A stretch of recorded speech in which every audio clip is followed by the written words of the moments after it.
Assalamualaikum warahmatullahi wabarakatuh. Halo adik-adik, kita bertemu lagi di channel Ani Artini dalam pokok bahasan reaksi kesetimbangan. Untuk kelancaran channel ini jangan lupa di subscribe, like, komen, serta pencet tombol notifikasinya. Marilah kita belajar dengan sub pokok bahasan hukum kesetimbangan. Kita lihat dulu yang namanya kesetimbangan itu seperti apa. Setimbang berarti sama. Kita lihat gambar yang di sini. Di sini ada air, terus dipanaskan dalam ruangan tertutup. Ternyata di situ ada air yang menguap dan ada air yang mengembun. Jika kecepatan air menguap dengan kecepatan air mengembun itu sama, itu dinamakan reaksi dalam keadaan setimbang. Jadi kecepatan menguap sama dengan kecepatan mengembun, ya. Itu namanya setimbang. Nah, kita kalau lihat di sini ada air yang dipanaskan, tetapi tempatnya terbuka. Maka hanya ada air yang menguap. Ini namanya reaksi tidak dalam keadaan setimbang. Ya, makanya tanda panahnya 1, berarti dia hanya menguap, tanda panahnya ke atas hanya menguap. Tapi kalau kita lihat gambar yang ini, di sini yang menguap itu lebih sedikit, sedangkan yang mengembun itu lebih banyak, maka ini juga tidak dinamakan reaksi dalam keadaan setimbang. Ya, sebagaimana kita ketahui bahwa reaksi itu ada reaksi yang berkesudahan, artinya reaksi dapat balik, tidak dapat balik, ya, tidak dapat balik, dan reaksi dapat balik.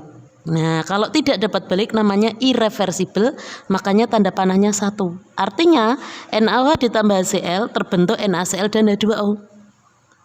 Tetapi kalau ada reaksi kesetimbangan itu reaksi dapat balik atau reversible.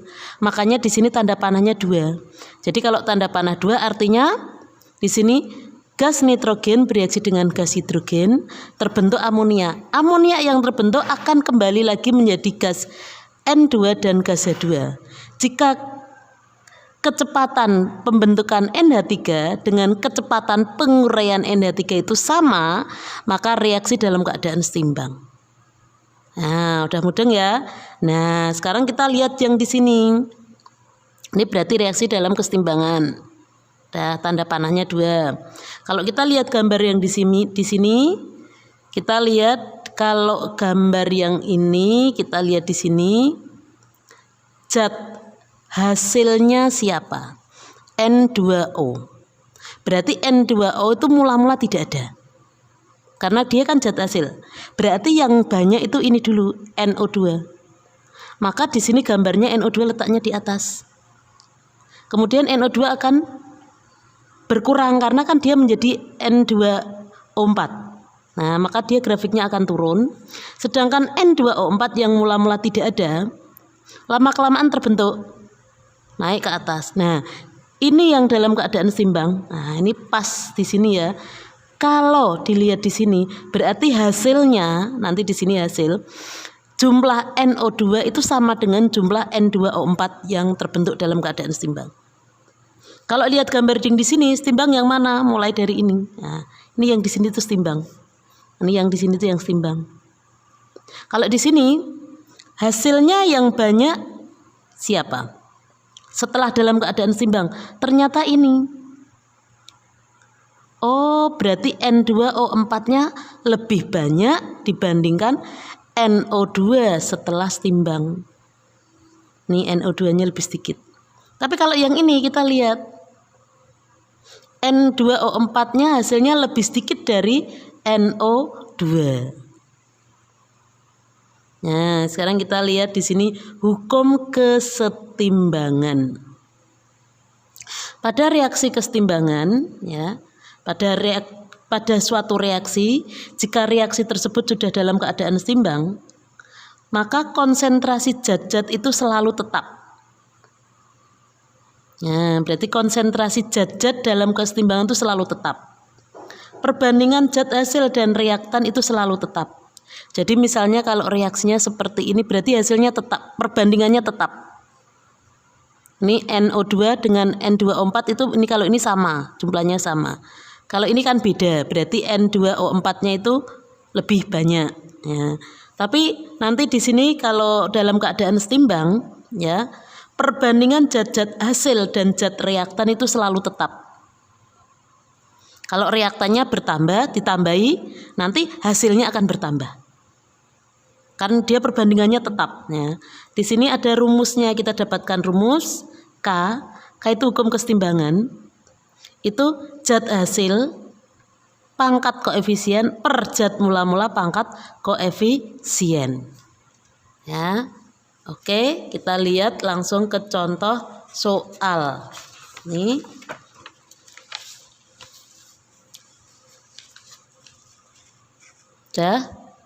Tentukan rumus kesetimbangan dari reaksi berikut ini. Nah, di situ tadi harga K itu hasil pangkat koefisien dibagi mula-mula pangkat koefisien.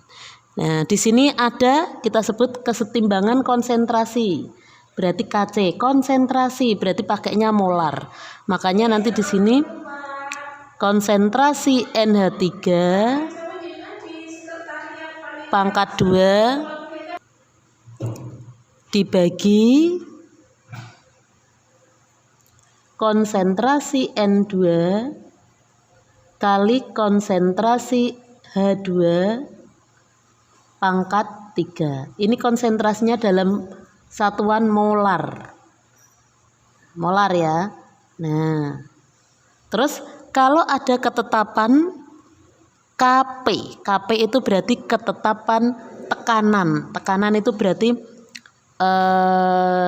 satuannya ATM ya. Berarti bisa juga dalam bentuk KP. KP itu berarti tekanan, P itu tekanan ya. Tekanan NH3 satuannya pakai ATM pangkat 2 dibagi tekanan N2 satuannya ATM kali tekanan H2 pangkat 3. Nah, ini rumusnya.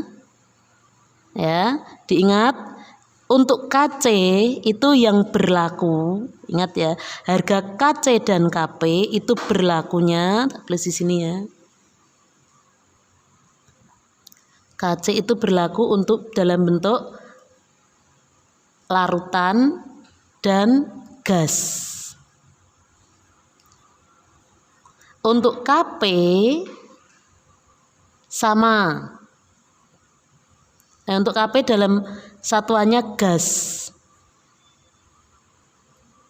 Nah, berarti di sini untuk KC itu berlaku larutan dan gas, untuk KP berlaku gas. Kita lihat dulu di sini. KC-nya, ingat. Nah, KC. Ya. Apakah S berlaku? Tidak.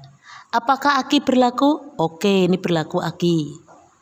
Apakah ini berlaku? Iya. Apakah ini berlaku? Tidak. Ini liquid kan? Berarti nanti yang berlaku hanya ini dengan ini.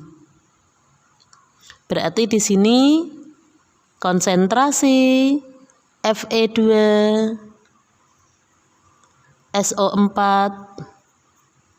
3 kali per konsentrasi